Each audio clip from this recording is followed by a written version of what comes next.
Hello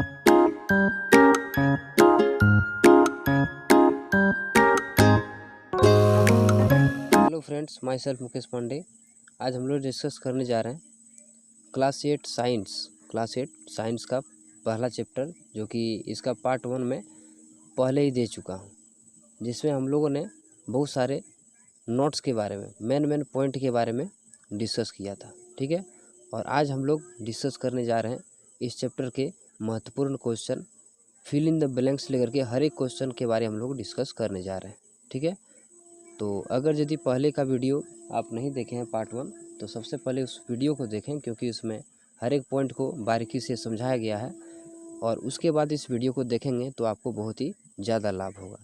ठीक है, तो चलिए देर ना करते हुए हम लोग स्टार्ट करते हैं। तो सबसे पहले हम लोग जो स्टार्ट करने जा रहे हैं वो फिल इन द ब्लैंक से स्टार्ट होगा। ठीक है, तो सबसे पहले दिया गया उचित शब्दों को छाँट कर रिक्त स्थान की पूर्ति करें। जितना भी रिक्त स्थान दिया गया है उसको पूर्ति करना है। ठीक है, तो पहला क्वेश्चन आपको दिख रहा होगा, एक स्थान पर एक ही प्रकार के बड़ी मात्रा में उगाए जाने वाले पौधे को एक समूह होता है। ठीक है, जिसको हम लोग क्या बोलते हैं? तो कल हम लोगों ने डिस्कस किया था एकदम हूबहू यही पॉइंट को। तो इसमें लिखा हुआ था, अगर जी एक ही स्थान पर बहुत ही बड़े पैमाने पर एक मुख्य फसल को उपजाया जाता है तो उसको एक तरह से क्या बोला जाता है? फसल। ठीक है, तो यहाँ क्या फिल हो जाएगा? फसल। ओके, चलिए दूसरा नंबर दिया गया है, फसल उगाने से पहले प्रथम चरण क्या होता है? तो प्रथम चरण में हम लोग क्या करते हैं? मिट्टी को तैयार करते हैं। क्या करते हैं? मिट्टी का तैयारी करते हैं, उसको हल जोतते हैं, इस सब से तैयारी किया जाता है। गौ नंबर क्वेश्चन आपके लिए, गौ नंबर दिया गया, क्षतिग्रस्त बीज जल की सतह पर क्या करेगा? जो क्षतिग्रस्त बीज होता है वो जल की सतह पर तैरने लगेगा। क्या करने लगेगा? तैरने लगेगा, क्योंकि उसमें कोई भार रह नहीं जाता है। ठीक है, घ नंबर दिया गया है, फसल उगाने के लिए पर्याप्त सूर्य का प्रकाश और मिट्टी से क्या प्राप्त करता है? तो सूर्य के प्रकाश से क्या प्राप्त करता है और मिट्टी से क्या प्राप्त करता है? कोई भी फसल उगाया जाता है उस समय। ठीक है, तो दोनों का आंसर क्या होगा तो आप लोग बता सकते हैं। तो मिट्टी से तो जल ले लेगा, कोई भी फसल अगर जी उगा हुआ है तो मिट्टी से वो क्या करेगा? जल को सोख लेगा। ठीक है, समझा? तो इसी से हम लोग क्या करेंगे, और जो फर्स्ट में बताया गया है जो कि सूर्य के प्रकाश से क्या प्राप्त करेगा और मिट्टी से, तो मिट्टी से तो मालूम चल गया जल ग्रहण करेगा, लेकिन प्रकाश से क्या मिलेगा वो चीज़ आप लोगों को कमेंट बॉक्स में इसका आंसर देना है। ठीक है, तो चलिए आगे बढ़ते हैं। आगे आपका सेकंड क्वेश्चन है।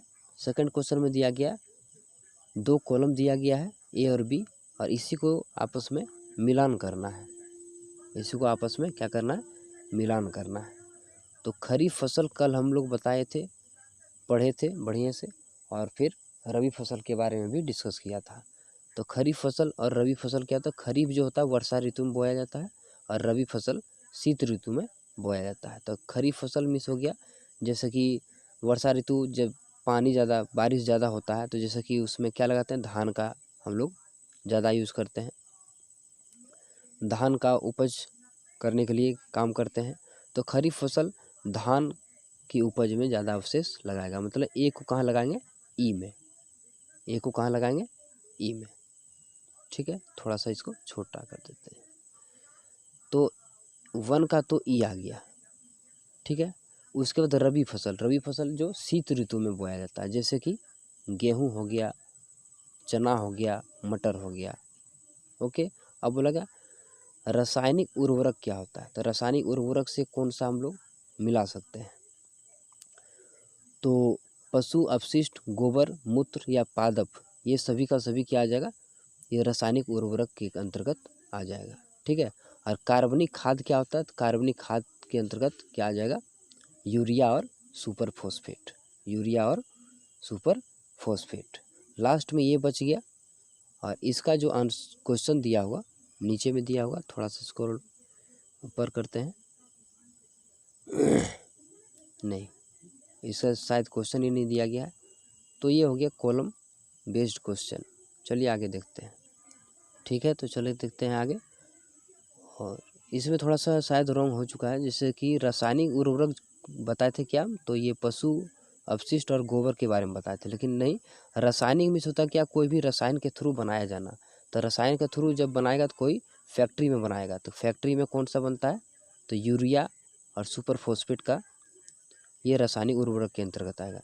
कार्बनिक क्या होता है, कार्बनिक एक तरह से पशु से भी प्राप्त किया जाता है, प्लस पेड़ पौधा के अवशिष्ट से भी प्राप्त किया जाता है, तो एक कार्बनिक खाद हो जाएगा पशु अवशिष्ट, गोबर मूत्र और पादप अवशेष।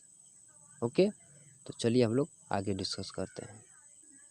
आगे आपका तीसरा क्वेश्चन दिया गया है, निम्नलिखित के दो दो उदाहरण देना है। क्या करना, दो दो उदाहरण। तो खरीफ फसल जो वर्षा ऋतु में बोया जाता है, जैसे कि एक हो जाएगा धान और एक हो जाएगा मान लीजिए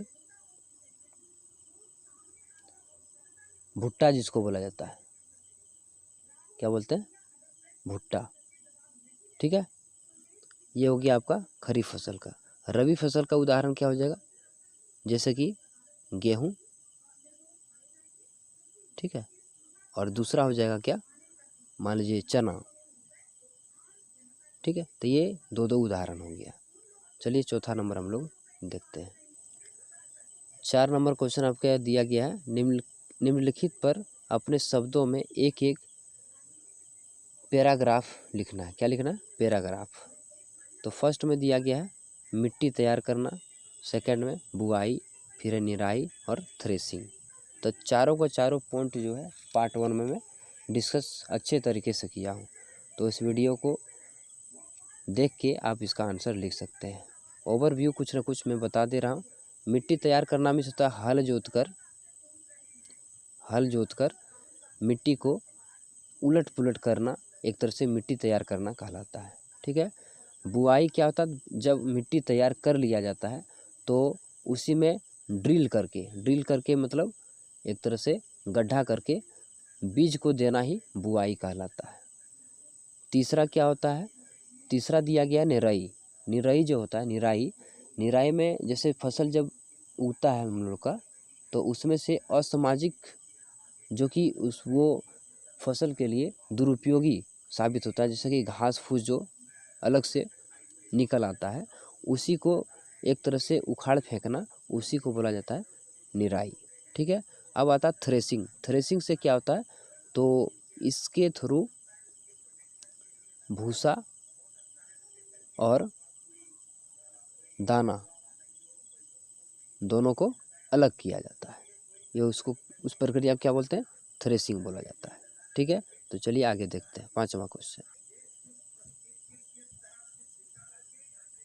और नहीं तो इसको ओवरव्यू नहीं, पूरे पूरे हम लोग पढ़ते हैं, क्योंकि आंसर मैंने बहुत ही अच्छे तरीके से सेट किया हुआ है। मिट्टी तैयार करना भी होता है, मिट्टी तैयार करना कृषि की पहली प्रक्रिया है। इसमें सबसे पहले जुताई की जाती है, इससे मिट्टी उलट पलट हो जाता है और पोला किया जाता है। ठीक है, और जुताई की क्रिया हल और ट्रैक्टर में लगे कल्टीवेटर का उपयोग किया जाता है। ठीक है, मतलब मिट्टी को उलट पुलट करने के लिए कल्टीवेटर का हम लोग यूज़ करते हैं। मिट्टी पोला करने से इसमें जड़ें गहराई तक जाती है। पोला करना भी एक तरह से जो कि जब हल लगाते हैं तो अधिक से अधिक गड्ढा तक उसको उखाड़ कर उलट पुलट मिट्टी को करना, उसी को बोलता है पोला बनाना। ठीक है, और पोली मिट्टी में रहने वाले सूक्ष्म जीव की वृद्धि करने में भी मदद करता है। ठीक है, आगे दिया गया है, करने में सहायक करती है। पोली मिट्टी में जल की धारण करने की क्षमता जो होता है उस अधिक होता है, जिसके कारण उसको एक तरह से कल्टीवेटर के थ्रू यूज़ करके अधिक से अधिक गड्ढे तक मिट्टी को उलट पुलट किया जाता है। दूसरा कंडीशन था क्या, बुआई। तो बुआई तो हम लोग क्या बताए थे, तो ड्रिल करके उसमें बीज को बोना। इसके बाद डिस्कस करने जा रहे हैं क्या, बुआई। तो बुआई कृषि के दूसरे महत्वपूर्ण प्रक्रिया है, जिसमें बीजों को मिट्टी के अंदर डाला जाता है। ठीक है, बोने से पहले उत्तम किस्म के बीजों का चयन किया जाता है और जो अधिक उपज देती है और जो ज़्यादा स्वस्थ हो। ठीक है, तो उस बीज को हम लोग मिट्टी के अंदर डालते हैं, जिस प्रक्रिया को बोला जाता है बुआई। ठीक है, आगे का जो दिया गया था वो है निराई। क्या है? निराई। खरपतवार को फसल से हटाने की प्रक्रिया को निराई बोला जाता है। इसमें खुरपी और कृषि औजारों का उपयोग किया जाता है। खुरपी से असामाजिक पौधे मतलब घास फूस को फसल से अलग किया जाता है। निराई की एक दूसरी विधि भी होती है जिसको बोला जाता है पीड़कनाशियों का उपयोग किया जाता है। पीड़कनाशियों का, इन्हें खरपतवार नाशी भी कहा जाता है। ये फसलों में अवांछित पौधों को नष्ट कर देती है। चौथा स्टेप क्या लिखा होता है? थ्रेसिंग। तो काटी गई फसलों से बीजों और दानों को भूसे से अलग करने की विधि को थ्रेसिंग बोला जाता है। ठीक है, आजकल थ्रेसिंग के लिए मशीनों का उपयोग किया जाता है। थ्रेसिंग के बाद बीजों को सुरक्षित भंडारण कर लिया जाता है। ठीक, चलिए आगे क्वेश्चन हम लोग 5वां क्वेश्चन देखते हैं। सबका आंसर मैं बहुत ही अच्छे तरीके से नोट करके रखा हूँ। ओके, स्पष्ट कीजिए कि उर्वरक खाद किस प्रकार भिन्न है। किससे? उर्वरक और खाद आपस में किस प्रकार भिन्न है, इसको हम लोग को स्पष्ट करना है। तो दोनों को बारीकी से कुछ ना कुछ पॉइंट देके हम लोग इसको सिद्ध कर सकते हैं। पहला पॉइंट है, खाद जो होता है एक जैविक पदार्थ से बनता है और उर्वरक जो है वो रासायनिक पदार्थ से बनता है। दूसरा पॉइंट, खाद अपशिष्टों को मिट्टी में दबाकर बनाया जाता है और उर्वरक को फैक्ट्रियों में बनाया जाता है। खाद सभी प्रकार के पोषक तत्व पाए जाते हैं। खाद में सभी प्रकार के पोषक तत्व पाए जाते हैं, लेकिन उर्वरक में सभी प्रकार के पोषक तत्व नहीं भी पाए जाते हैं। सब का सब इसमें पोषक तत्व प्राप्त नहीं होता है। ठीक है, तो ये दोनों फर्क था खाद और उर्वरक में। 6ठा नंबर क्वेश्चन आपको दिया गया है, सिंचाई किसे कहते हैं? तो जल संरक्षित करने वाली सिंचाई के 2 विधियों का वर्णन भी करना है। ठीक है, तो सिंचाई मीन्स हम लोग जानते हैं फसल में या तो नल द्वारा या तो कुओं के द्वारा पानी का पटवन को ही बोला जाता है सिंचाई करना, और इसको अलग अलग विधि से किया जाता है, जिसमें से 2 का हम लोग इसमें वर्णन करने जा रहे हैं। ठीक है, तो पहले देखते हैं सिंचाई किसको बोला जाता है। विभिन्न अंतराल पर खेत में जल देना सिंचाई कहलाता है, और जल संरक्षित करने वाली 2 विधियां जो है, एक नहर है और एक कुआं है। नहर की जगह तालाब भी लिख सकते हैं आप लोग। ठीक है, चलिए आगे देखते हैं 7वां नंबर क्वेश्चन। 7वां नंबर क्वेश्चन दिया गया है, यदि गेहूं को खरीफ ऋतु में उगाया जाए तो क्या होगा? तो अगर यदि वर्षा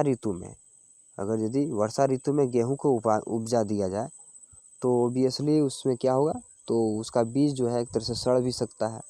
आंसर देखते हैं, यदि गेहूं को खरीफ फसल में उगाया जाए तो उसके अनुकूल मौसम, ताप, आर्द्रता तथा परिस्थितियां नहीं मिलेंगी, जिसके कारण उसका बीज जो है एक तरह से सड़ जाएगा, और सड़ने के बाद क्या होगा? वह फसल उपयुक्त नहीं होगा। ठीक है, तो कोई भी चीज़ एक निश्चित समय पर एक निश्चित टाइम में बोया जाता है और उसको उगाया जाता है। तो गेहूं को एक तरह से रबी फसल बोला जाता है, जो कि शीत ऋतु में ही सिर्फ उगाया जाता है। अब उसको अगर यदि वर्षा ऋतु में बोया जाएगा तो और नहीं उसको मौसम मिल पाएगा, और नहीं ताप मिल पाएगा, और नहीं आर्द्रता, तो परिस्थितियों के अनुकूल नहीं रहेगा, परिस्थितियां का विपरीत हो जाएगा, जिसके कारण गेहूं का फसल बर्बाद हो सकता है। इसलिए हम लोग खरीफ ऋतु में इसको नहीं उपजा सकते हैं। 8वां नंबर क्वेश्चन दिया गया है, खेत में लगातार फसल उगाने से मिट्टी पर क्या प्रभाव पड़ता है? व्याख्या कीजिए। तो एक ही खेत में अगर जी लगातार हम कोई फसल बो रहे हैं तो उसमें क्या होगा? तो उर्वरा शक्ति उसका घटता चला जाएगा। तो इसमें पढ़ते हैं, खेत में लगातार फसल उगाने से मिट्टी की उर्वरता कम हो जाती है और कई बार एक ही किस्म के पौधे उगाने से एक विशेष प्रकार की पोषक तत्वों की कमी हो जाती है। इस समस्या को फसल चक्रण या खेत को कुछ समय के लिए खाली छोड़कर हल जोता जाता है, तब वो उर्वरा शक्ति फिर से वापस आ सकता है। ठीक है, तो खेत में एक ही खेत में अगर जी उपजाया जाता है तो क्या होगा, तो उर्वरा शक्ति कम हो जाएगा। ठीक है, चलिए देखते हैं 9वां नंबर क्वेश्चन। 9 नंबर में दिया गया खरपतवार क्या है, हम इसका नियंत्रण कैसे कर सकते हैं। तो खरपतवार में होता है घास फूस फसल के साथ उगाना। इसमें क्या लिखा हुआ है, तो फसलों में पौधों के साथ अनुच्छादित, ठीक है, मीन्स हो गया अनचाहे पौधे उगाना। पौधे के साथ अनचाहे पौधे भी उगाते हैं, जिसको हम लोग खरपतवार के नाम से जानते हैं। इन पौधों को हम लोग क्या बोलते हैं, खरपतवार। और खरपतवार को हम 2 विधियों द्वारा नष्ट कर सकते हैं। एक होता है निराई द्वारा, जो कि कोई व्यक्ति द्वारा, किसान के द्वारा उस फसल से घास को निकाल के बाहर फेंक देता है, उसको बोलते हैं निराई विधि। दूसरा होता है पीड़कनाशी का उपयोग करके, एक छिड़काव करने का दवाई आता है पीड़कनाशी जिसका नाम है, इसके थ्रू भी उस घास पर कंट्रोल कर सकते हैं, खरपतवार पर कंट्रोल पा सकते हैं। ठीक है, अब कुछ अतिरिक्त महत्वपूर्ण प्रश्नों के ऊपर हम लोग डिस्कस करेंगे। इसके बारे में पहले भी डिस्कस कर चुके हैं।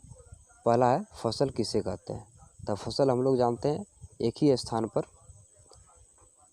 अधिक से अधिक कोई पौधे को उगाए जाना फसल कहलाता है। ठीक है, यहाँ क्या लिखा हुआ पढ़ते हैं, जब एक ही किस्म के पौधे एक किसी खास स्थान पर बड़े पैमाने में उगाए जाते हैं, इसे हम लोग कहते हैं फसल। फसल के कुछ उदाहरण, गेहूं का फसल, यानी खेत में उगाए जाने वाले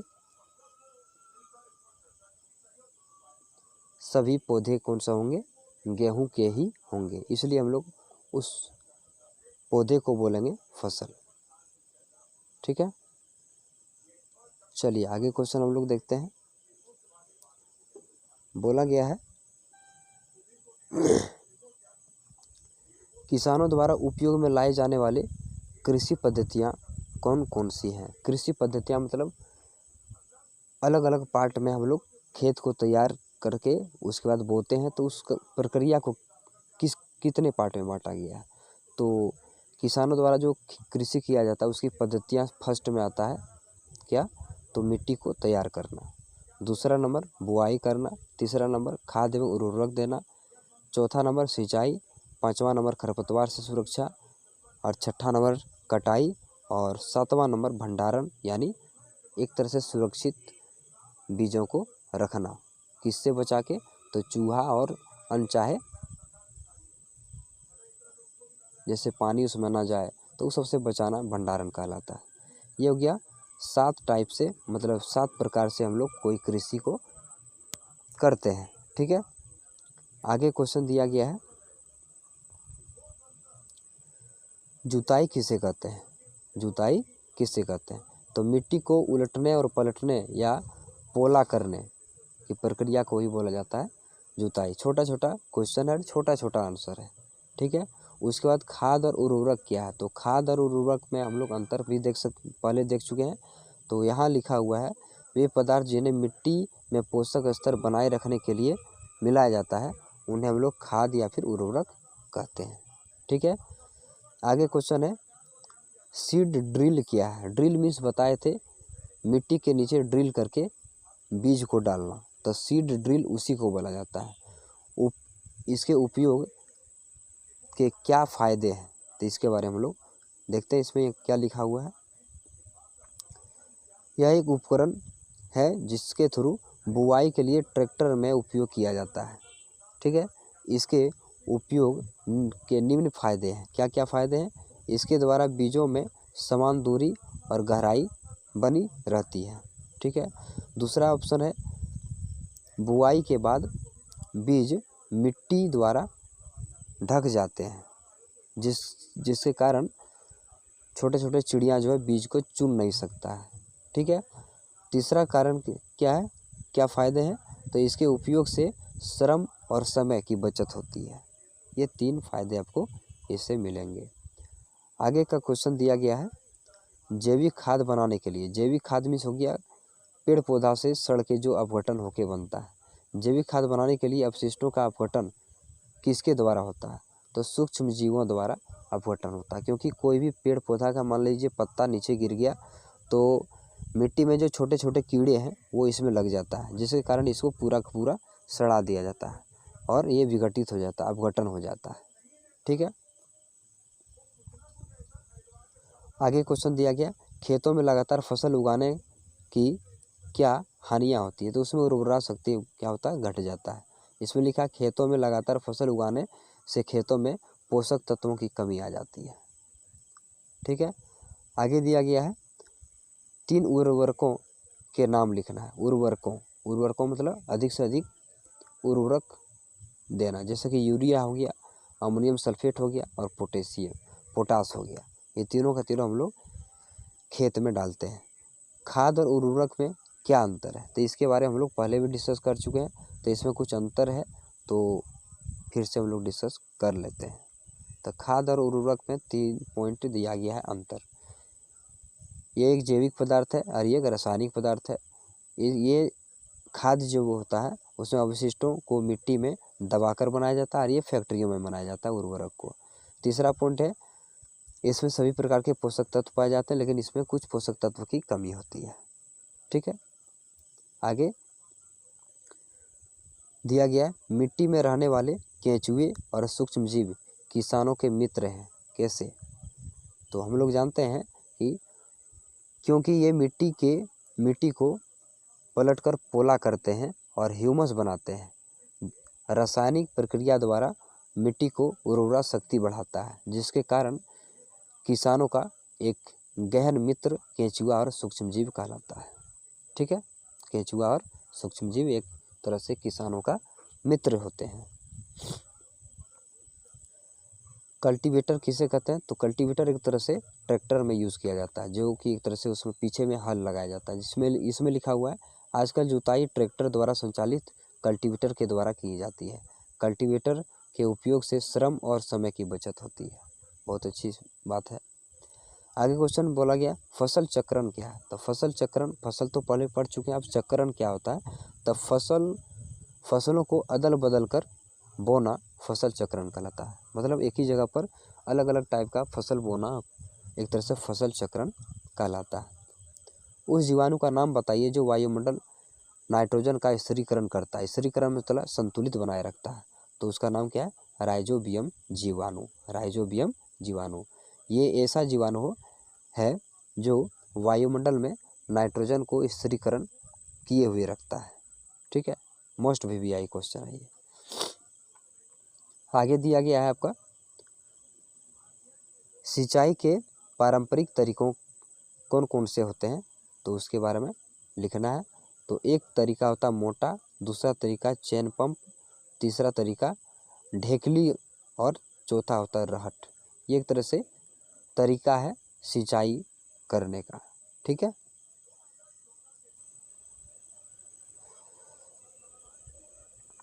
आगे दिया गया है खाद के क्या लाभ होते हैं, तो ये लिखना है। तो इससे मिट्टी की जल धारण की क्षमता में वृद्धि हो जाती है। जब खाद को डाला जाता है तो उसमें पानी की मात्रा स्थिर रखने के लिए उसमें वृद्धि हो जाता है, क्षमता वृद्धि हो जाता है। ठीक है।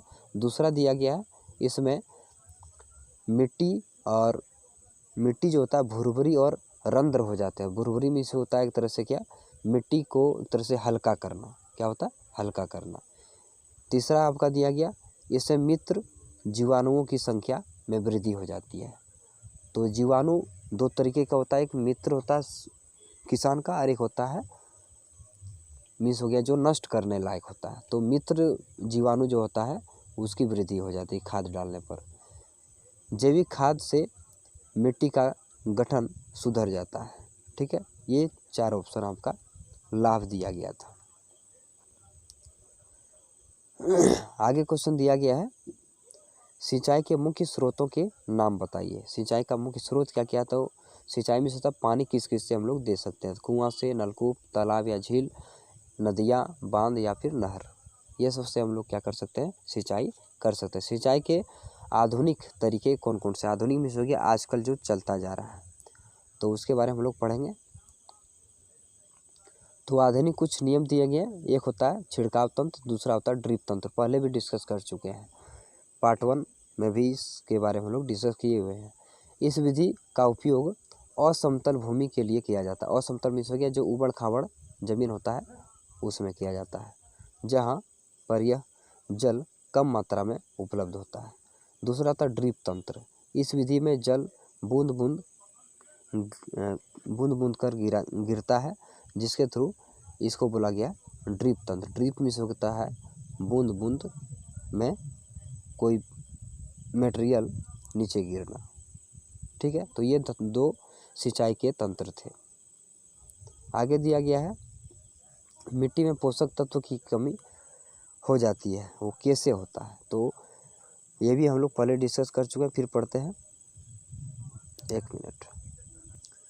आगे दिया गया है, मिट्टी में पोषक तत्वों की कमी हो जाती है, कैसे होता है? तो इसके बारे में पढ़ते हैं। जब हम एक ही ज़मीन पर बार बार पौधे उगाते हैं तो ये पौधे मिट्टी में से पोषक तत्वों को सोख लेती है, जिसके कारण मिट्टी में इन पोषक तत्वों की कमी हो जाती है। सटीक आंसर है।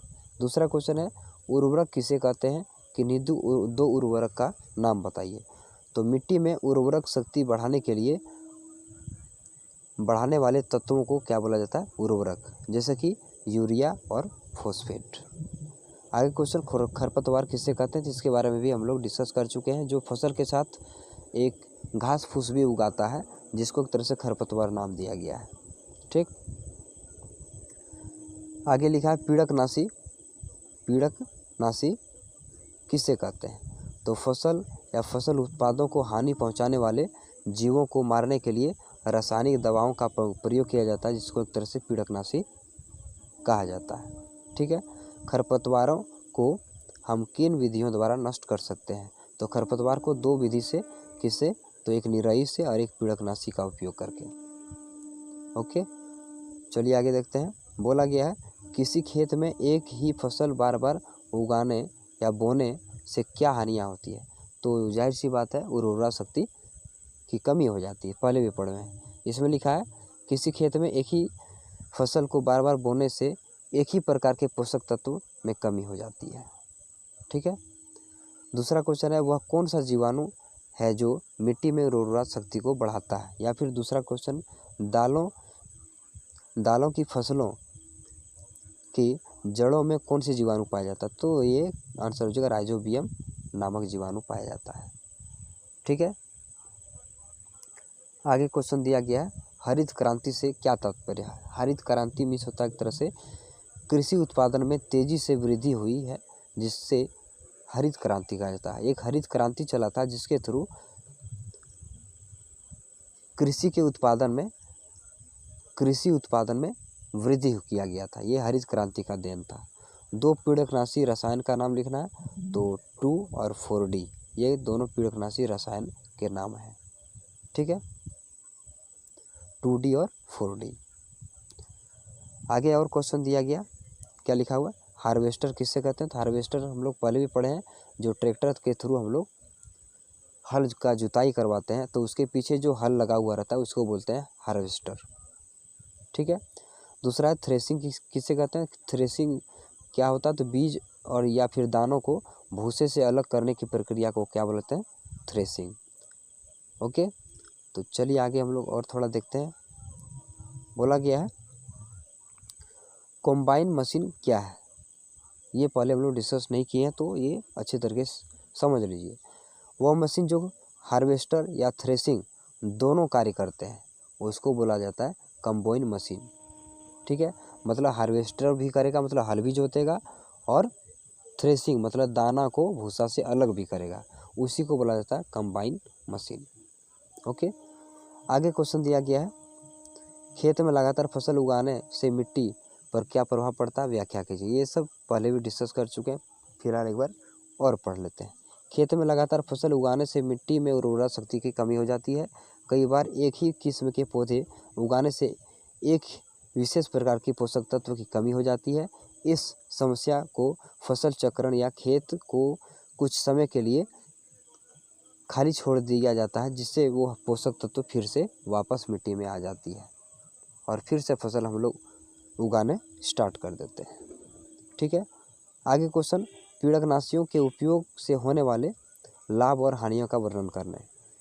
तो कुछ लाभ है, क्या है, तो पीड़कनाशियों के उपयोग से पौधे को हानि पहुंचाने वाले जीव जो होता है वो नष्ट हो जाता है और पौधे में कोई हानि नहीं पहुंचाती है। दूसरा है क्या, तो पौधे रोग मुक्त रहते हैं और फसल उत्पादन अधिक करते हैं। अब इसका हानियाँ क्या क्या है, तो उसके बारे में हम लोग पढ़ते हैं। तो हानियाँ बहुत सारा दिया गया है। तो पीड़कनाशियों का उपयोग से कुछ लाभदायक कीटों और सूक्ष्म जीवों को भी नष्ट हो जाता है। ठीक है, पीड़कनाशी का अगर जो यूज़ करते हैं तो जो फसल के लिए उपयोगी सूक्ष्म जीव होते हैं वो भी एक तरह से मारे जाते हैं। दूसरा पॉइंट, जलीय जीवों या फिर पौधों धीरे धीरे इनका संरक्षण होने लगता है, संरक्षण मिश्रता कम होने लगता है और रसायन सूक्ष्म जीवों के द्वारा अवघटित न होने के कारण लंबे समय तक मिट्टी या जल आदि में बने रहते हैं और फिर वह खाद्य श्रृंखला में प्रवेश करके सभी जीवों को साथ साथ मनुष्यों में भी रोग को उत्पन्न करते हैं। ठीक है, तीसरा पॉइंट दिया गया, यह जल स्रोत में मिलकर किसी प्रदूषण का कारण बनते हैं। चौथा स्टेप, पीड़कनाशियों का उपयोग आनुवंशिक रोग उत्पन्न करते हैं। ठीक है, और क्वेश्चन दिया गया है, तो हमको लगता है ये सब क्वेश्चन हम लोग डिस्कस कर चुके हैं। खरपतवार किसे कहते हैं, पीड़कनाशी किसे कहते हैं, खरपतवार में हम कौन सी विधि से नष्ट करते हैं, तो ये सब हम लोग डिस्कस कर चुके हैं। ओके, तो ये सारा का सारा क्वेश्चन हम लोग डिस्कस कर चुके हैं। तो चलिए, बहुत बहुत धन्यवाद इस वीडियो को पूरा का पूरा देखने के लिए। और ये वीडियो आपको कैसा लगा आप कमेंट बॉक्स में ज़रूर से ज़रूर बताएं, जिससे हमको थोड़ा सा मोटिवेट या फिर मोटिवेशन मिले और इसी तरह का वीडियो आप लोग के लिए लाते रहें। तो शुभ रात्रि, धन्यवाद।